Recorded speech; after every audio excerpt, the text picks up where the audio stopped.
Hello అండి, అందరికీ నమస్కారం. బాగున్నారా అండి? మేమైతే చాలా బాగున్నాము. ఈరోజు అయితే మరొక వీడియో మీతో షేర్ చేసుకోబోతున్నాను. ఈ వీడియో వచ్చేసి నేను ఒక 3-4 డేస్ బ్యాక్ షూట్ చేశానన్నమాట. ఓకే ఫ్రెండ్స్, వీడియోలోకి అయితే వెళ్ళిపోదాము. ఇక్కడైతే నేను దోశ పిండి కలుపుతున్నాను. ఇది చాలా ఫ్లఫీగా పొంగింది కదండి, మంచిగా వస్తాయి దోశలు.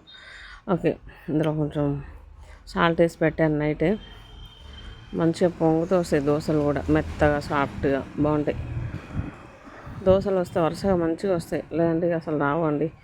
అట్లా చేస్తే ఒక్కోసారి. ఓకే ఓకే, పిండి అయితే మంచిగా బురుజు వస్తుంది కదా, అదంతా బాగా మిక్స్ చేసుకోవాలి. అంత కలుస్తుంది, మంచిగా కలిసిన తర్వాత దోశలు వేసుకుంటే బాగుంటుంది. నేను పిండి కలిపి పక్కన పెట్టేసాను. తర్వాత ఇంకా చట్నీ కొరకు అని చెప్పేసి పచ్చిమిర్చి పల్లీలు వేయించాను అనమాట. అదైతే ఇక చట్నీ చేసుకోవాలి. చట్నీ వేసి తర్వాత దోశలు వేస్తాను. టైం వచ్చేసి వీడియో షూట్ చేసినప్పుడు మార్నింగ్ 8:30 అట్లా అవుతుందండి. మార్నింగే చేస్తున్నాను అనమాట ఇది.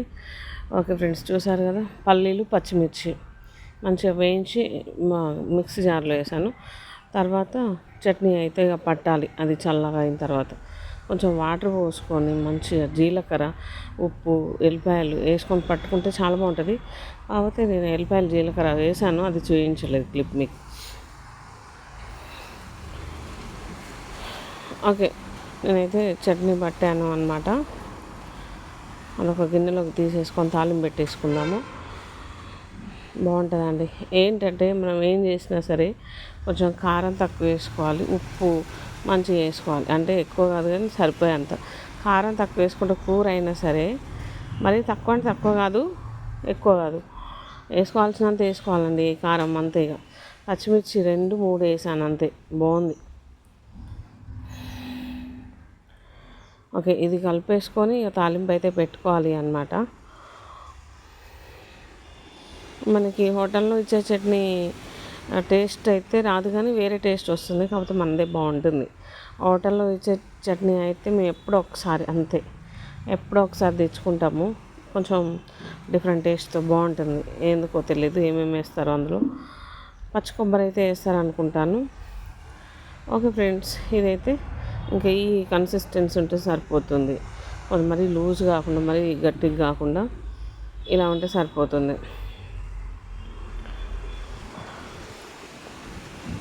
ఓకే, తాలింపు పెట్టేసుకుందాము. మేము ఆయిల్ ప్యాకెట్ వచ్చేసి ఇది ఏమంటారు, నాన్ వెజ్ ఇంతకుముందు వారంలో 2-3 సార్లు వండితే ఆయిల్ ఎక్కువ పట్టేదండి. చికెన్ కంప్లీట్గా మానేసినాం కాబట్టి వండడము తినడము ఆయిల్ అనేది మిగిలిపోతుంది అనమాట. అంటే ఒక 10-12 రోజులు వస్తుంది, లేకపోతే 6 రోజులు 7 రోజులు వస్తుంది, 6 రోజులు వస్తుంది చికెన్ తినేటట్టయితే. ఎందుకంటే వారంలో 2-3 సార్లు చేస్తాం కదా, ఆయిల్ ఎక్కువ వేసేవాళ్ళం. ఓకే ఫ్రెండ్స్, ఇక తాలింపు అయితే అయిపోయింది. తర్వాత దోశలు వేయాలి.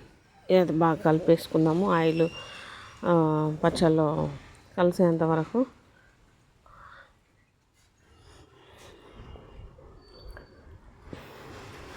టిఫిన్ చేస్తే భోజనాలు అయితే చేయనండి, కాకపోతే ఎప్పుడో ఒకసారి చేస్తాను ఖచ్చితంగా. ఓకే, ఇక్కడేమో దోశ చేస్తున్నాను. ఆల్మోస్ట్ అయిపోయింది. లాస్ట్లో చూపిస్తున్నాను అనమాట. దోశ కూడా చూపించాలి కదా అండి, అందుకనే. ఓకే ఫ్రెండ్స్, ఎంత బాగా వచ్చినాయో.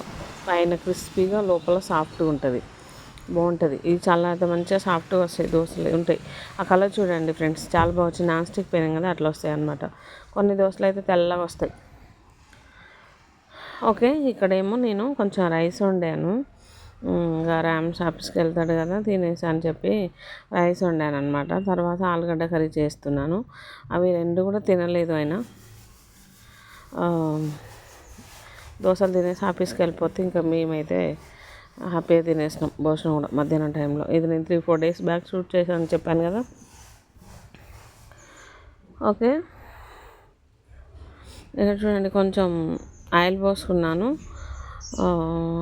ఆలుగడ్డలు కర్రీ చేస్తున్నాను నేను ఇప్పుడు.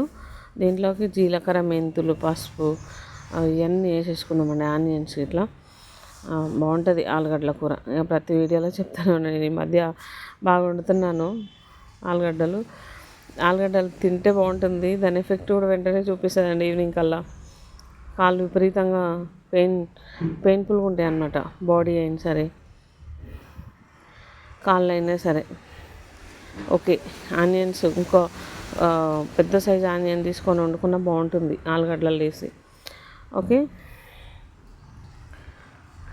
మరీ ఏగనివ్వకూడదు, మరి పచ్చి పచ్చిగానే ఉండాలి. ఎందుకంటే ఆలుగడ్డలతో పాటు ఉడికితేనే బాగుంటుంది ఆనియన్స్. ఓకే ఫ్రెండ్స్, ఇంకా ఆలుగడ్డలు అయితే వేసేసాను. దీన్ని బాగా కలిపేసుకొని కొంచెం సాల్ట్ వేసుకుందామండి. తెలుసు కదా ప్రాసెస్, నేను ఎప్పుడు ఇలానే వండుతాను. ఇంకా ఆలుగడ్డలల్లో ఉప్పు వేసుకుంటే బాగుంటుంది. ఓకే, నేను టిఫిన్ చేసిన తర్వాత కర్రీ చేస్తున్నాను అనమాట. కర్రీ చేసేటప్పటికి టైం వచ్చేసి 10:30 అవుతుంది మార్నింగ్. ఓకే,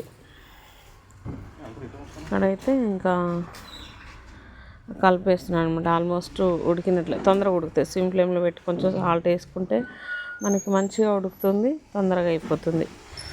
మరి మెత్తగా ఉడికిందని కొంచెం కూడదండి, ఒక 30%, 40% ఉడకాలి. అప్పుడు కారం మంచిగా వేసుకొని, వాటర్ వేసుకొని ఎక్కువ ఉడకబెట్టుకుంటే పులుసులో ఉడికి గడ్డలు బాగుంటుంది. ఉట్టి పులుసు తిన్నా చాలా బాగుంటుంది ఆలుగడ్డల కూర. అయితే గడ్డలు వేసుకొని తింటాం. ప్రతి వీడియోలో చెప్తూనే ఉంటాను నేనైతే. ఓకే, చూసారు కదా, కారం అయితే కొంచెం వేసాను. వండినా బాగుండదు, అందుకని చెప్పేసి నేను ఎప్పుడు ఆలుగడ్డ కర్రీ చేసినా ఒకటి పెద్ద ఆలుగడ్డ తీసుకొని కర్రీ చేస్తానండి. లేదంటే మీడియం సైజు ఉంటాయి కదా, చిన్నవి, మరీ చిన్నవి కాకుండా మీడియం సైజు, అవి ఒక 2 అయితే తీసుకొని కర్రీ చేస్తానన్నమాట. ఎక్కువ వండితే బాగుండదు అస్సలు. అందుకని నేను ఎప్పుడైనా సరే కొంచెమే కర్రీ చేస్తానండి. ఓకే ఫ్రెండ్స్, చూసారు కదా, నేను ఆలుగడ్డ కర్రీ చేస్తే ఖచ్చితంగా వాటర్ పోసుకుంటాను. ఇట్లా ఉంటేనే నాకు నచ్చుతుంది, ఇట్లానే బాగుంటుంది. ఓకే, ఇది ఇట్లా కలిపేసుకొని కొంచెం సాల్ట్ వేద్దాం దీంట్లో, పులుసులో వేసుకొని మూత పెట్టేసుకుంటే మనకు కూర అనేది రెడీ అయిపోతుందండి. ఆలుగడ్డ కూర చాలా ఈజీగా, టేస్టీగా చాలా బాగుంటుంది. నాకు ఫ్రైస్ అంటే ఏ కూర కూడా నచ్చదు.